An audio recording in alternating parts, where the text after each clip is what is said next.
and welcome to a very special News Today. To celebrate our 20th birthday, we had an exclusive interview with President Michael D. Higgins at RTÉ Learn. The questions came from children all over the country in answer to our question of the week. Our reporters for the day were from Littleton National School in County Tipperary. The President began with a special message for the children of Ireland.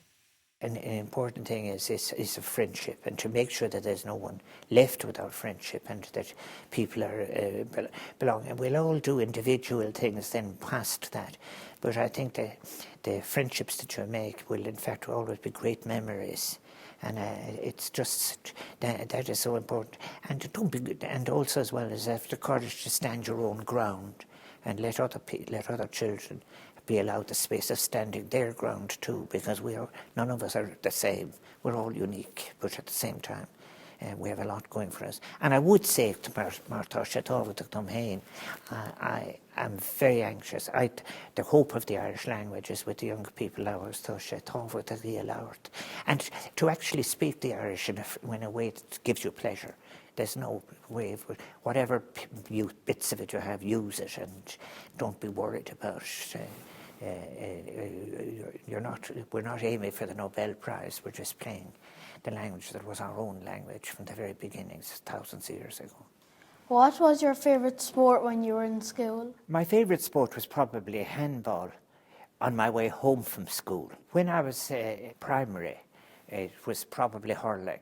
But then when I went to secondary, and I used to cycle in the last 3 years to Innis, which was about 7 miles, and on the way home. But I would stop in the alley in Newmarket and Fergus, and I often played there. I was drawn in the Gaelian Championships against Pat Kirby, and I had the most humiliating half an hour in my life in the alley in Newmarket and Fergus. But I did succeed in breaking his service once. But it was just unlucky that I got the best handballer ever in that. But I enjoyed it. But the other side of it, why I enjoyed it is, well, as I said, I was coming home from Innis, going to Ballycar, coming through, was that it wasn't recognised that time by the GAA. It wasn't given its full status. We were a kind of a lesser group. And I played with then I played when I came to Go, I used to play with Travellers. Before I went to the university, I used to play with Travellers in the handball alley in UCG, and again out in Salt Hill. So they would have time, and we would be there. And I played in the long alley sometimes, where in the modern ones now I would have back walls, and I played often in the open long alley where there was no back wall, and there might be something of a side wall and so forth. And then when I was in America, I played indoor handball. I thought you could be much less fit, but I was able to manage much better. So hurling to start with, because I was in the hurling part of County Clare. The football was in the north part of the county. And then later, when I was at secondary school, it would be handball, both at school and coming home. When you were 9 years old, what did you want to be when you were older? I probably would have said I wanted to be a teacher, because I've always enjoyed teaching. I've always enjoyed reading a great deal, but I had a very strange thing about that. I didn't go to primary school until I was 7 years old, and I had learned to read, for example, from headings of the newspapers, because my aunt and uncle always had got the paper, and I just would read anything. And we had the travelling library at that time to the school, and I would take out several books. So, I was just interested in that. And whenever I read things, I was very anxious to share it. And when I was a teacher at the university later, really the whole purpose of doing any research was, in fact, actually to explain it and share it with others. I loved that. Yeah. When did you decide you wanted to become president, and what inspired you? I think I was thinking about it towards the end of the 90s. See, I'd been 25 years in the Dáil, and I'd been about 7 years in the Senate. So I was doing policy a great deal. But you were always thinking about what was happening within a 5-year term. But I had developed a great interest in something I had had all my life in global things, in the world, the broader things. And also I was interested at this stage then, I was writing poetry as well. I was interested in thinking long rather than short. So it was because of that, in a way, I thought that, you know, the nature of a president is to be able to see beyond a particular short period of time. And also, you have to remember, you know, with a population the size now on this planet, we're all interconnected, and that makes climate change and sustainability and meeting food needs very, very important. So it attracted me very, very much, and also I wanted to be able to meet people out of any narrow confines. I've always enjoyed my 2 terms as president. Has been the times that I've been happiest is when I'm meeting people. Tell us about your dogs. My dogs, yes. My dog, Broad, is probably a very famous dog now, but he will be 11 in February, which is a very good age for a Bernese Mountain Dog. And Broad is wonderful, but he took very easily. He came here at 6 weeks old, so he's lived all his life at Oris and Uachtaráin. And he's very good in participating in that. But because he came at 6 weeks old, he became... I worked on him. His sociability was great. My youngest dog is just over 2 years and 3 months, but he came during COVID, and because I couldn't collect him because of the ban on inter-county travel, he didn't come to me until he was 5 months old. And also he didn't have a good journey here in a way, so he's actually shy, but he's a beautiful dog, and his name is Mishnok. And Mishnok is 2 years and 3 months. I think October is around that. And but they're great. The dogs are wonderful. I say animals are a relationship with animals is a very great thing. Yeah. You go on many trips abroad. Tell us about it. Yeah, I don't go on that many. There's some, you would say, like when they're, for example, maybe the most important I did in the first term was in 2012, was the returning of the visit of Her Majesty Queen Elizabeth she had come to Ireland in 2011. You'll have seen accounts of that. And we returned the visit, Sabina and I returned the visit the following year. That was a very important one. And then there are ones to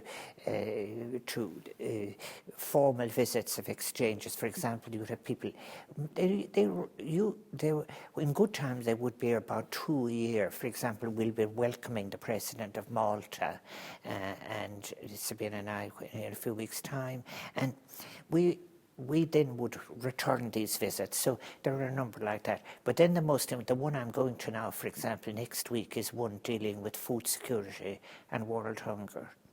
I think the figure for the Horn of Africa of people starving is about 26 million. But then I'm also looking at how, for example, Africa has 17% of the world's population.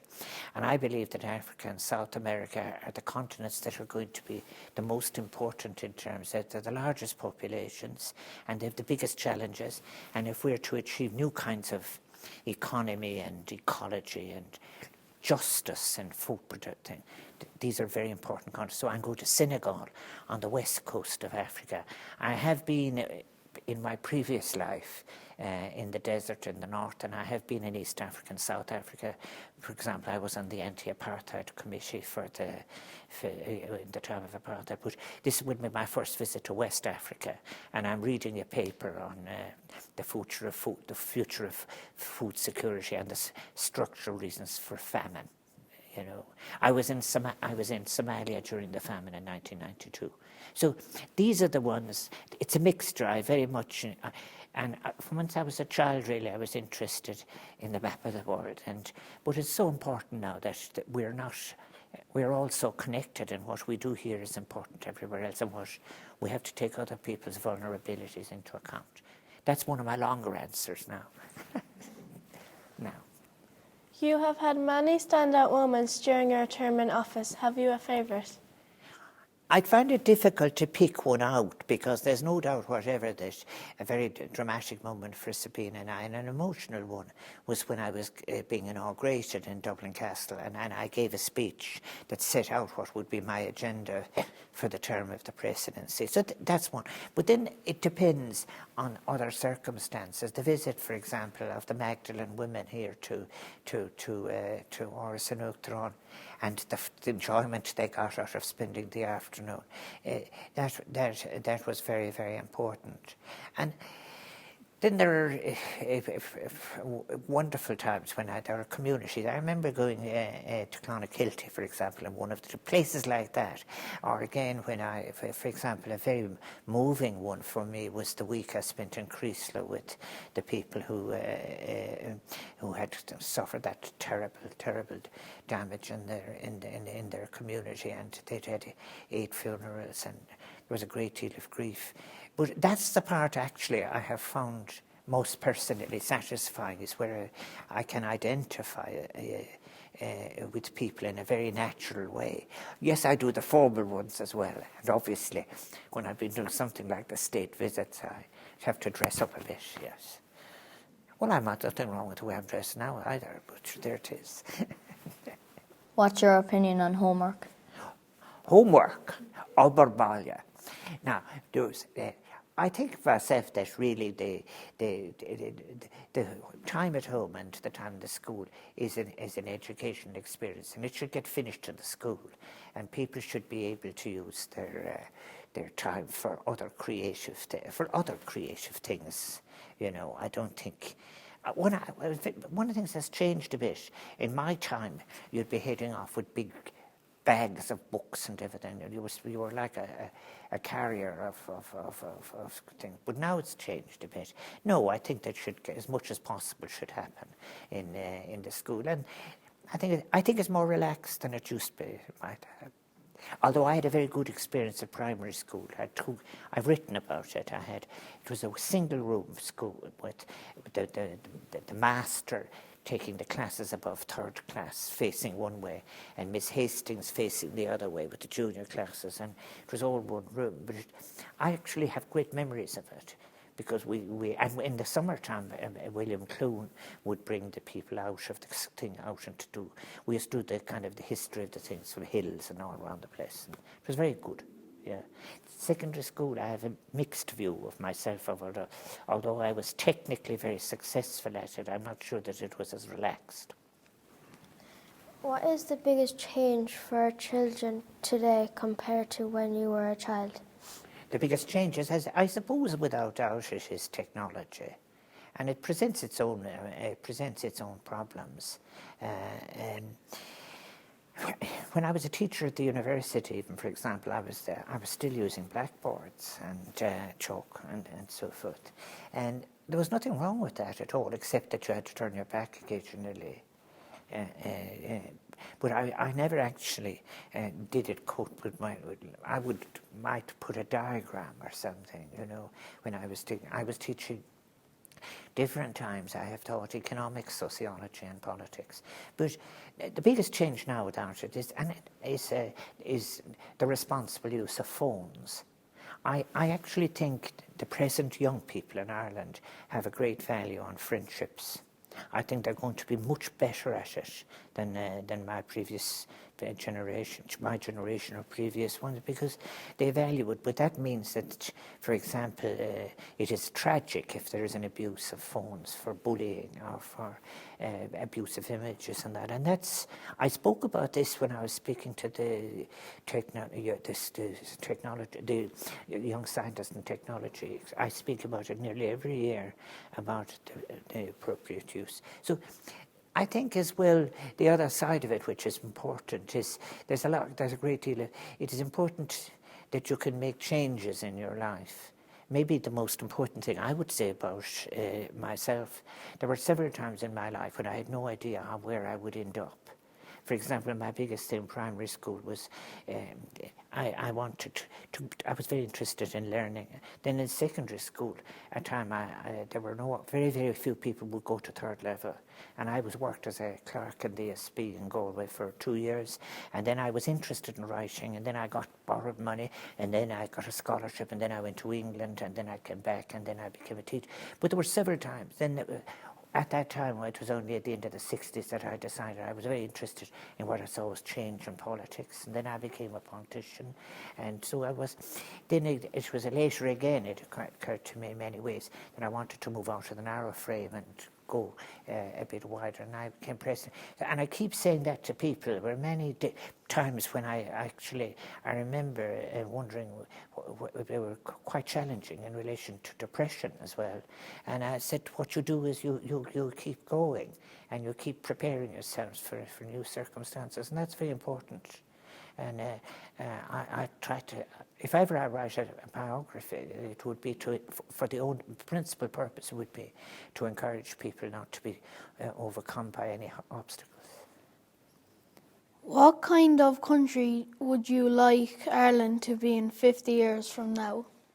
I think that it's on its way. I think that younger people see the importance.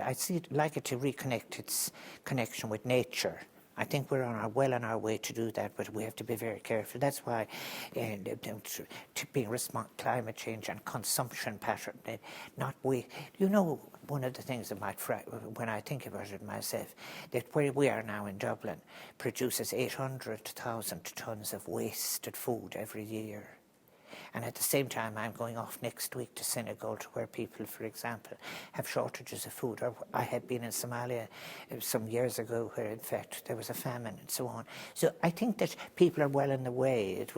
There was an emphasis on sufficiency, one in which there was an emphasis on recognising that inclusion, that we recognise each other's differences and accept them and so forth. And also we should have more free time, and that in a way in which we can use our imagination and be able to combine intellectual work with things for example, our relationship with animals and our relationships generally with nature. If you were to have another job, what would it be? I enjoyed the time I spent writing, for example. I'm writing very little. I've written only maybe four publishable poems in the last few years, but I'm happy with those ones. But I've kept a notebook of images and I might use again. I enjoyed being a writer, but I loved my time teaching. And I have to say, I have great sympathy for those who have to do a lot of administration in education. But at the time, standing in front of a thing in the university was a wonderful achievement. And it was always very interactive. People used to say that I used to carry a lot of books and notes in, but that I didn't use much of them, whatever. But they were great. That was a great opportunity, and I've always enjoyed that.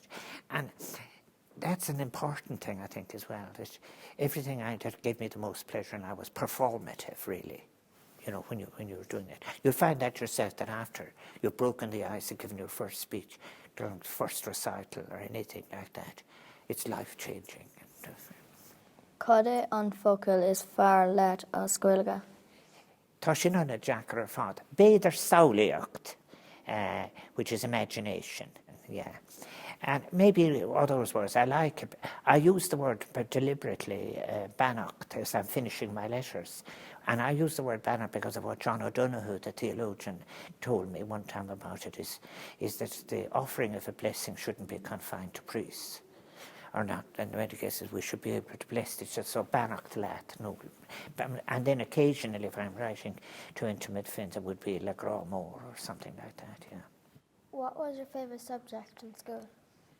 It was probably right English, and I read a very, very great deal. I actually think reading is incredibly important, because if you develop a habit of reading regularly and variously and widely, it's a kind of a skill that stays with you wherever you are. Even if you're on a plane, wherever you are, in whatever circumstance, reading stays with you for life. It's so good. Are you friends with any other presidents around the world? Yes, some of them I've spoken to on the phone. For example, I think I'm very impressed by the young president in Chile, who is a wonderful from the very tip of Chile in Tierra del Fuego, Porto Arenas, and he's very bright. He's just 39 years, and which he's very interested in Indigenous people, he's very interested in women's rights, he's very interested in equality. Chile is a very divided society in terms of rich and poor, and I think he's going to be... So I've spoken to him on the telephone. Then there's others in Europe I would know well, for President Mattarella in Chile, or President Sousa in Portugal and that. And we have an organisation of non-executive presidents, and we meet once a year in the month of September, and there are 15 members of that. Do you ever get frustrated being the president? Yes, I do, of course, and things like that. And yes, every now and again, there are things happening that I would be able to attend easily that I can't. Just, it just takes me time. I don't. That's not a complaint, but I suppose I do, and a lot of that is the poetic instinct of myself as well. Is that I'm instinctively a utopian. And that is essential. I don't believe that any of the great deprivations or failures in life are necessary. They can, in fact, be solved. So you would get impatient naturally. If you spend a great deal of time, as I do, for example, reading, like I would now in preparation, I would have read a number of books, and I'm going back over old articles in relation to preparing to go to Africa. And famine is unnecessary. There's absolutely no reason why we couldn't have total food security. It's also not necessary as well that we have global poverty, which has increased by, in the last year, by about 800 million globally and so on. So you get these things. I would like the change to be happening in the right direction, faster and without obstacles. Yeah, and occasionally the bureaucracy too. Yeah. Do you ever get nervous before giving a speech? And if so, how do you keep your cool? Well, it's actually the best speeches. You will always be nervous. Anyone knows that, because you don't know exactly how it's going to turn out. The only thing I do say about it is after you've done it if you're starting off doing it for the first time or something, it's quite transformative. You'd have that, you kind of break through. It's like riding a bicycle. You don't fall off easily, and I think for it to be live, you must make it your own as well, and you must have the courage to do that, and that is absolutely totally transforming. Remember, I had often most of mine had to speak on very unpopular topics, topics that weren't necessarily popular, but you do it because it's not just your head, it's your heart as well, and then it comes together for you. The line and the whole thing. What is your favourite book? That's very hard to say. Yeah, I think it's very difficult to say. There was a book called The Importance of Art by John Reck, which I carried around with me. It had a blue cover and it kept just getting tattered. And I think, but I'd say probably Patrick Kavanagh's poems as well. I like it. I like Kavanagh's because I think that he came to the city too late. He's an unsuccessful migrant, and he interested me. But also he writes with great honesty and openness. Thanks to An Uachtaráin for taking the time to answer so many of your questions. And thanks to Michael, Leah, Jack and Gemma for doing such a fantastic job as News Today reporters. Bye!